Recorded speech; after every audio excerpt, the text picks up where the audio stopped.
Hi everyone, this is CRH Films. Sit back and we're going to get started. Today I'm going to tell you about the movie 2020, Greenland. John Garrity, a successful immigrant construction worker from Atlanta, Georgia, he's released from his job early and he's on his way home. The radio broadcasts news of a comet, Clark, approaching the Earth, the debris of which is due to fall into the Atlantic Ocean. When he arrives home, he sees his wife, Allison, working out on the treadmill. The couple starts talking about the upcoming party of Nathan, their 7-year-old son, and from the conversation we realize that they are not doing well in their relationship. Nathan, after a walk, comes home and gives his father a big hug. Father and son go into the room together. John praises his son's drawings and they discuss Comet Clark. Later, John asks his son about a new device that helps keep his blood sugar normal since his son has diabetes. That night, the spouses sleep separately. In the morning, the family begins to prepare for the party. John is working on the barbecue listening to the news, which says that today a comet is supposed to fall, but there is no need to worry. Allison asks her husband to go to the store and get groceries for the party. Taking their son with them, they drive to the store where they see dozens of military transport planes flying in groups in the same direction, and a little later John receives a message through the emergency alert system informing him that he has been selected for immediate evacuation with his family. The same message is duplicated on the TV in his house, but Allison doesn't hear it. After buying everything they need, they return home. On the way, John sees many military vehicles. When he arrives home, he sees that all the guests have arrived. John approaches his wife and asks if she received a similar warning. Allison thinks it's just a drill, but John disagrees with her. After the conversation, they go into the living room and watch with the guests the broadcast of a comet falling into the Atlantic Ocean, but the promised impact doesn't happen, and seconds later a seismic wave shakes the house. John, who has stepped outside, is hit by a violent shock wave that blows out windows in all the surrounding houses. Almost immediately, the news reports that a fragment of a comet the size of a soccer stadium fell on located 700 kilometers from Atlanta, Tampa, Florida. Later, another emergency message arrives on John's phone and TV, instructing them to arrive at Robins Air Force Base near Warner Robins, Georgia in the evening with only one suitcase each. At the same time, they receive QR codes on their phones to enter the airbase grounds. The neighbors scatter, and John's family starts packing in a hurry, not knowing where they will be sent and for how long. That's when the first effects of the strike on Tampa become apparent. Allison sees footage of the destroyed city in flames and smoke, and Nathan sees a huge fire cloud. Driving out of the house, Allison realizes with horror that from the entire street, only their family has received the message. Just then, a neighbor runs up to the car and informs them that in 2 days the largest piece of debris will destroy the planet and wishes them luck. Immediately, another neighbor rushes up to them and begs them to take her daughter with them, but John makes the only right decision to leave them to their fate. Along the way they see scenes of looting and vandalism, and the news reports that the government is supposedly evacuating in anticipation of the chaos the country will soon be plunged into, and that a huge piece of debris has fallen on Bogota, destroying the city completely. John barely manages to make it to the airbase through the huge traffic jams and then through the crowd of people trying to fly out but not getting an invitation. Having already broken through the base's security perimeter, they get identification bracelets for their plane passes and learn that the 1 piece of luggage per person requirement is outdated and they are forced to put all their belongings into one suitcase. That's when it is discovered that Allison has lost her bag of insulin for Nathan. John leaves the airbase heading to his car, but in the meantime, Allison and Nathan are detained by the military because his son has diabetes and people with chronic illnesses are not allowed on airplanes under any circumstances. Allison tries to convince the military to let her son on, but it doesn't work. They are forced outside the perimeter of the airbase. At the same time, John boards the plane, as he is sure his family is also on one of the planes.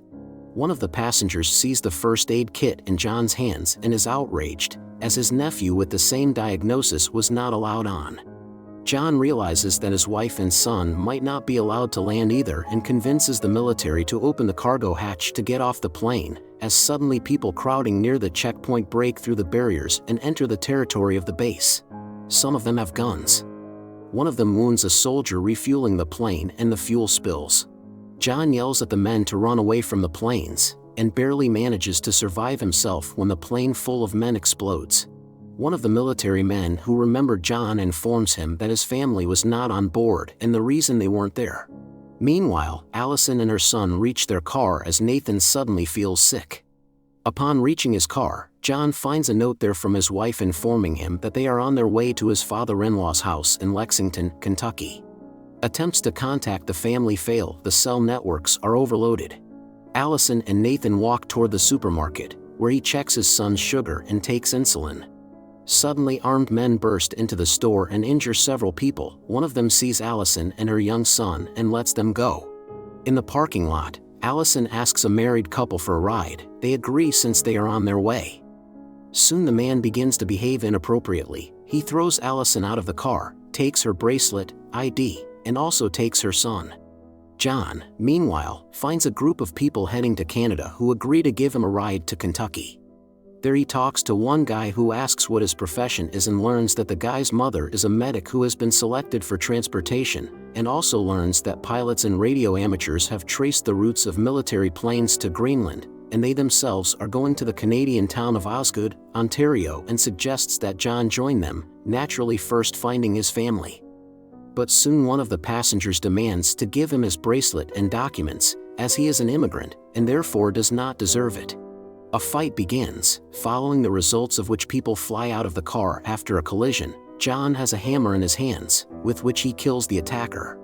At the same time, Allison is picked up by a car on the highway and she heads to the airbase, where Nathan's kidnappers are also on their way.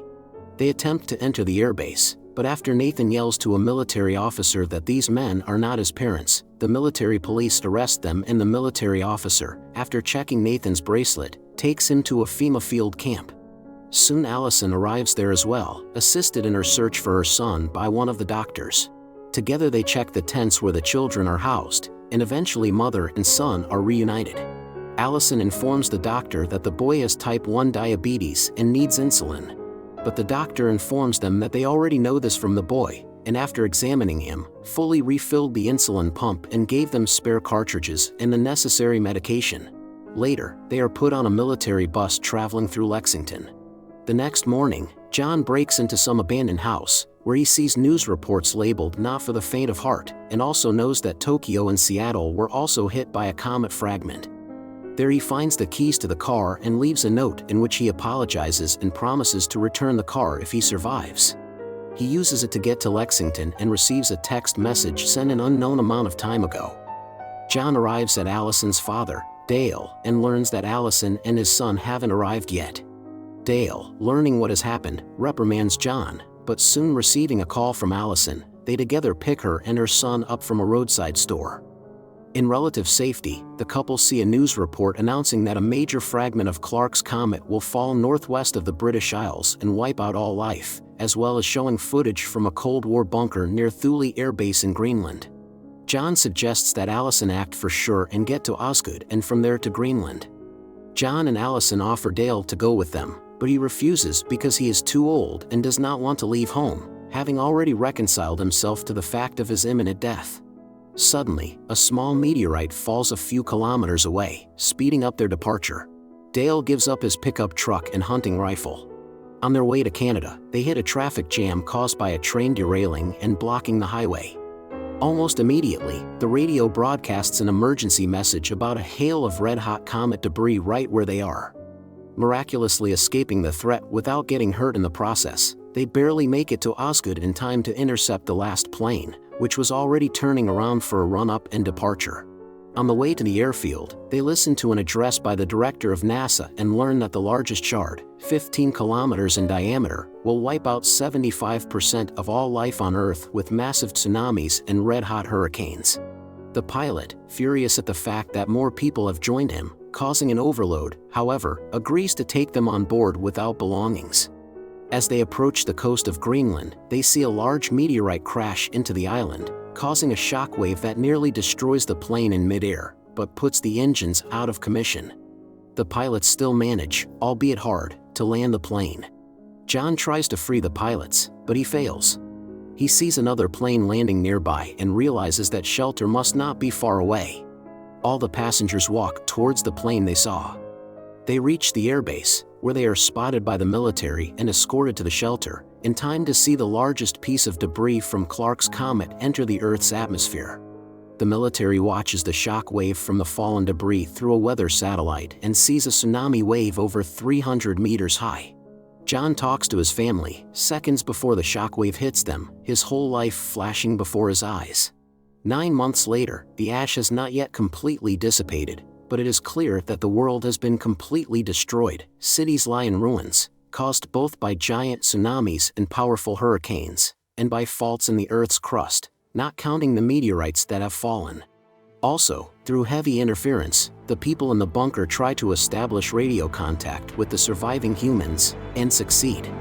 The Greenland bunker opens the gates and the people see birds and realize that life on Earth is beginning to be restored.